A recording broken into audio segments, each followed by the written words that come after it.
Supreme কোর্টে রাজ্য সরকারের বড় স্বস্তি পেল বন্ধুরা।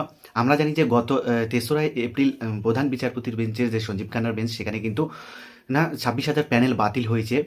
সেই মামলার একটি শুনানি ছিল আজকে, অর্থাৎ ৮ তারিখে। বিশেষ গুরুত্বপূর্ণ একটি শুনানি ছিল। কারণ হচ্ছে যে মামলাকারীর একাংশ দাবি করেছিল যে যে অতিরিক্ত শূন্যপদ তৈরি করা হয়েছিল। তাদের যে দাবি ছিল সেখানে যে ৬,৮৬১টির মতো যে অতিরিক্ত শূন্যপদ তৈরি হয়েছে, সেই শূন্যপদের উপর সিবিআই তদন্ত থাকবে কি থাকবে না, এইটা নিয়ে আজকে মামলা ছিল। আমরা জানি যে কলকাতা হাইকোর্টের সিঙ্গেল বেঞ্চ এবং ডিভিশন বেঞ্চ একটি রায় দিয়েছিল যে অতিরিক্ত শূন্যপদ যে তৈরি করেছিল ক্যাবিনেট, অর্থাৎ পশ্চিমবঙ্গ রাজ্য সরকারের যে মন্ত্রিসভা, সেই মন্ত্রিসভার উপর সিবিআই তদন্ত দিয়েছিল তৎকালীন যে অভিজিৎ গাঙ্গুলি, এবং যে ডিভিশন বেঞ্চ ছিল সেই ডিভিশন বেঞ্চও কিন্তু সেই মন্ত্রিসভার উপর কিন্তু ক্যাবিনেটের উপর কিন্তু সিবিআই তদন্ত এবং প্রয়োজন পড়লে তাদেরকে জিজ্ঞাসাবাদ করবে, কাস্টডিতে নিয়ে ইত্যাদি ইত্যাদি রায় দিয়েছিল।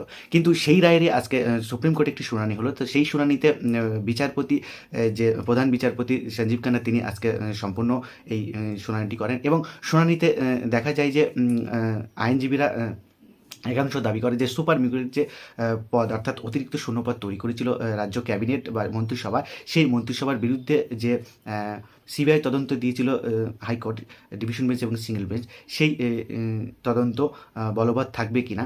তো সঞ্জীব খান্না, মাননীয় প্রধান বিচারপতি, তিনি সম্পূর্ণ বিষয়টি শোনেন এবং বলেন যে না, এইভাবে অতিরিক্ত শূন্যপদ তৈরি করার ক্ষমতা রয়েছে মন্ত্রিসভার, এবং সেখানে প্রয়োজন পড়লে তারা অতিরিক্ত শূন্যপদ তৈরি করতেই পারে, এবং সেখানে এটা কোনো বেআইনি বা অবৈধ হয়নি, যার কারণে কিন্তু তিনি এই যে মন্ত্রিসভার উপর যে সিবিআই তদন্ত ছিল সেটা কিন্তু সম্পূর্ণ খারিজ করে দিয়েছে। আর এটাই হচ্ছে মমতা বন্দ্যোপাধ্যায়ের মন্ত্রিসভার একটা স্বস্তির খবর, রাজ্য সরকারের জন্য স্বস্তির খবর। কেননা এই মন্ত্রিসভার উপরে যদি সিবিআই তদন্ত থাকতো, তাহলে অবশ্যই আমরা দেখতে পেতাম যে কেন তৈরি করা হতো, কেন তৈরি করা হয়েছিল, বা এই যে তদন্তে মানে অবৈধ নিয়োগগুলো করা হয়েছিল, তো ইত্যাদি ইত্যাদি বিষয়ে নানা তথ্য বিষয়গুলো আসতো। তো যাই হোক, খারিজ করে দিল। এবং এখানে তাৎপর্যপূর্ণভাবে প্রধান বিচারপতি বলেছেন যে যদি মন্ত্রিসভার উপর এই ধরনের সিবিআই তদন্ত বলবৎ করা হয়, তাহলে কিন্তু ফেডারেল স্ট্রাকচার মানে হচ্ছে যে যুক্তরাষ্ট্রীয় পরিকাঠামো, সেখানে বাধা বা অন্তরায় সৃষ্টি হতে পারে।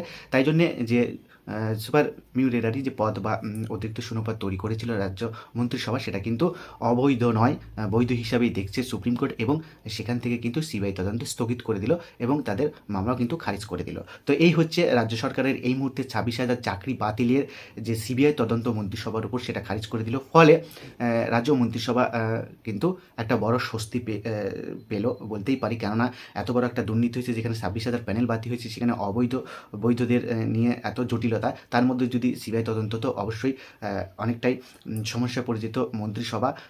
কিন্তু সুপ্রিম কোর্টের যে শুনানি, যে পর্যবেক্ষণ, তাকে বলা হলো যে এটি একটি বৈধ, এবং এখানে যে তদন্ত দিয়েছিল সুপ্রিম হাইকোর্ট, সেটা কিন্তু খারিজ করে দিল।